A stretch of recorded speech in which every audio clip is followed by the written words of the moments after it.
Let's go, George. So welcome back to the Sawmill, friends. Before we get started today, I need to head up to the hardware store and get a few things. Then we'll get back here and get going. You guys hang in there.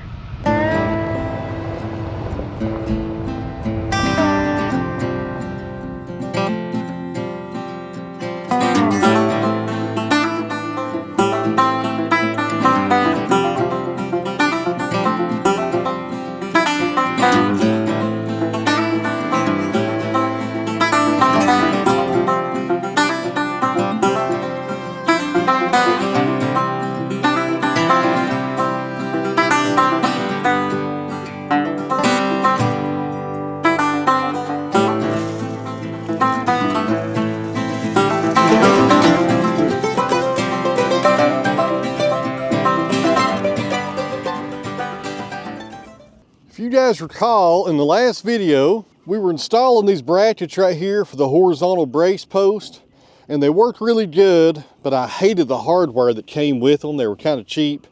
So that's why we went to the hardware store this morning to replace these with some nice proper fasteners that work a whole lot better.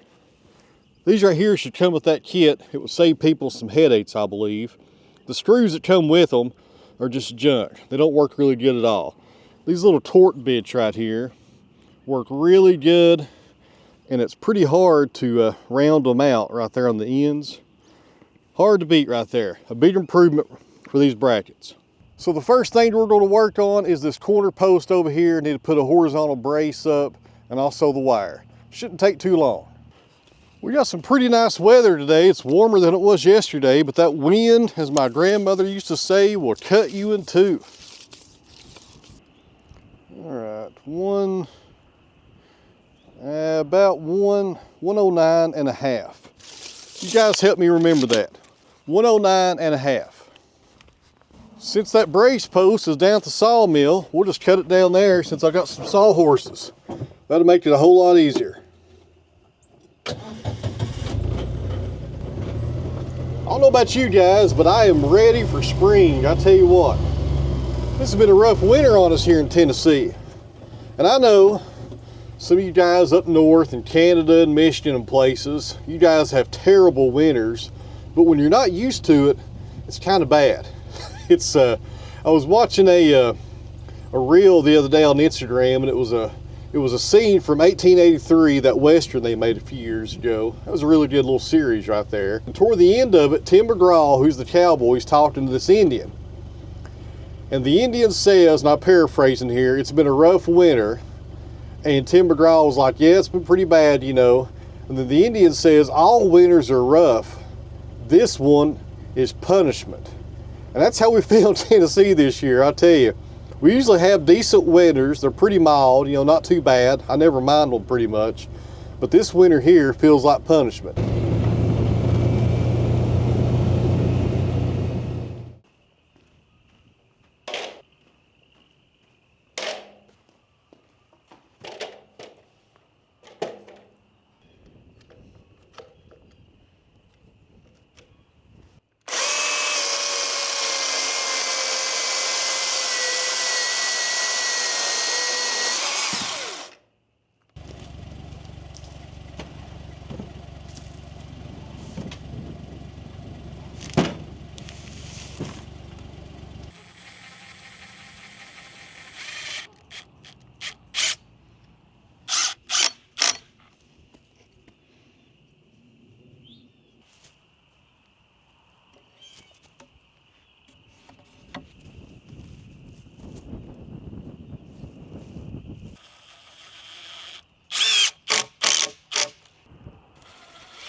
right, guys, that right there didn't take too long. And this is not sponsored, but I tell you what, if you're out there building a fence, I would take a good look at these ripples right here. Man, they're nice. I've made fences with the traditional way of using that little come along kind of deal, the little gear shift that moves. I'm not sure what you call it. I've also used rebar before where you twist it. And this right here, guys, is 10 times faster. And one great thing about it is you can come in here later on if things loosen up and tighten it up. Or you can take this off and redo it if you need to. A really good system right there. I think you can get those through Beckhart's website. You can also get them on Amazon. I'll leave a link down below if you guys are curious about them. Go check them out. That's a time saver for sure.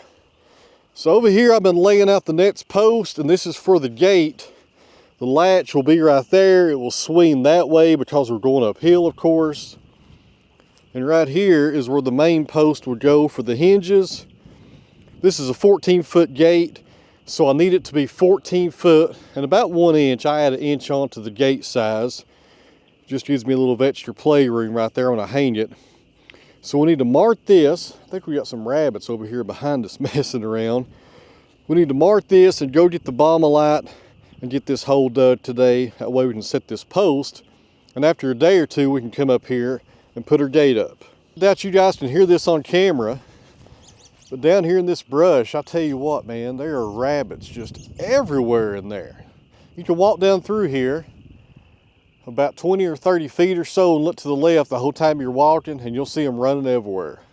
There's a ton of rabbits in there. This wind is picking up. Put my toboggan back on. My goodness, it's getting cold out here. Let's get our hammer. And I think I got a piece of rebar in here.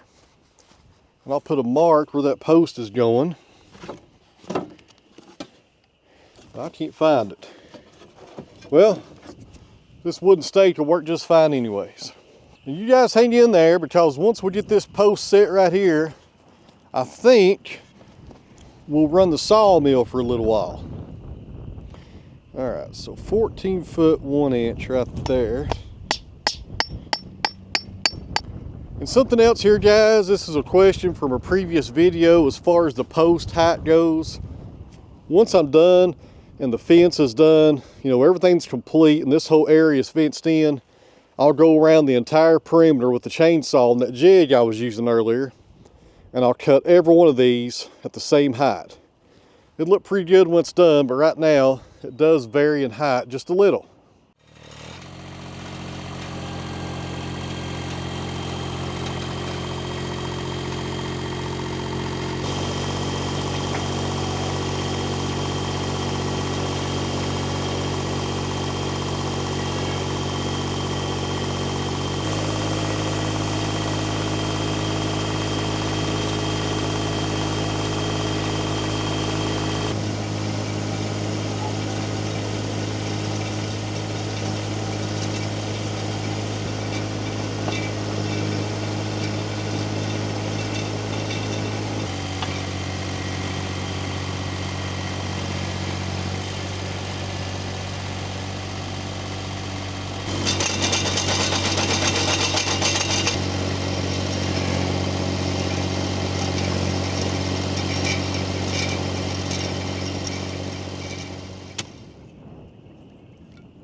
This one tamped in and we'll be done up here for now.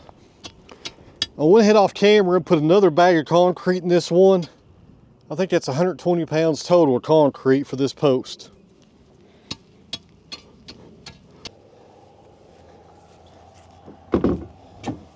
All right, guys, this right here is starting to look like something. We got both our posts in for the gate, got that corner done over there. If it doesn't rain too much tonight, I should be able to get out here tomorrow and put the gate on. And if you guys want to see that, let me know down in the comments below. I don't want to kill you guys with all these fencing videos if you don't want to see it. But after the gate goes on, I'll come over here with another corner post, and then we'll go straight down through there, or straight as we can go, and keep on going that way for another several hundred feet till we get to the edge of the property line. So we're done up here for now, guys. Let's head down to the sawmill and see what we can get into. I think I got a poplar over on the circle mill I need to finish up.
Guys, if you're wondering why it got dark so fast, it's because I had to cut the cameras off for about 2 hours. My insurance agent showed up. We're trying to figure out a way to save me some money on the insurance this year.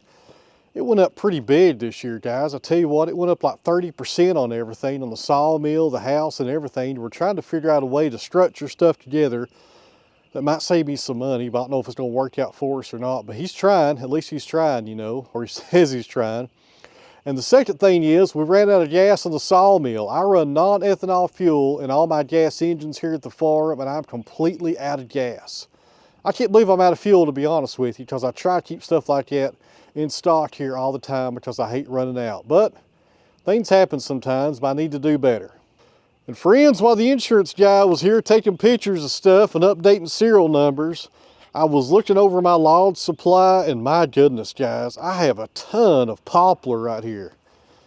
Those are about 30 inches right there. I'm not sure what we're going to do with them.